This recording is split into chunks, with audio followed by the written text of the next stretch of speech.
الرحیم 14 جنوری 2020 کو بڑا بریوٹل طریقے سے تین باقی بھائی کے سکے بھائی تھے، ان تینوں کو پولیس اسٹیشن مانامانی کی حدود میں ان کا مرڈر کیا گیا تھا۔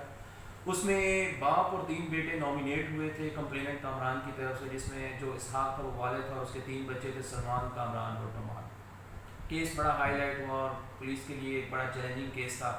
فوراً ہی وہ موقع سے وہ لوگ فرار ہو گئے اور اپنا گھر بار تالا لگا دیا۔ اس کے بعد پولیس نے اپنی کارروائی اپنے کام کا آغاز جو کیا، اس میں بڑی محنت کی پولیس نے۔ اس میں آلموسٹ تقریباً 20 جو تھے ان کے سہولت کار تھے وہ پراپر گرفتار کیے گئے، جن لوگوں نے ان کو فیسیلیٹیٹ کیا تھا اس میں۔ پھر اس کے بعد پولیس نے آل پاکستان تقریباً تمام صوبوں میں پولیس نے ریڈ کیے، جس پہ پولیس بکھر گئی، پنجاب، تلا گنگ، چکوال، اس کے علاوہ مظفر آباد، مانسیرا، ہنگو، ایبٹ آباد، آلموسٹ تقریباً کافی ضلعوں میں ان لوگوں کے پیچھے پولیس نے ریڈ کیے۔ اس کے بعد اور مختلف ہر جو ہم طریقہ تھا اپنا ہم استعمال کر سکتے تھے وہ ہم لوگوں نے کیا۔ آخر میں پھر ہمیں تھوڑا بہت ہنٹ ملا کہ ان لوگوں کا پلان بنا ہوا ہے کہ یہ لوگ اب افغانستان فرار ہونا چاہتے ہیں۔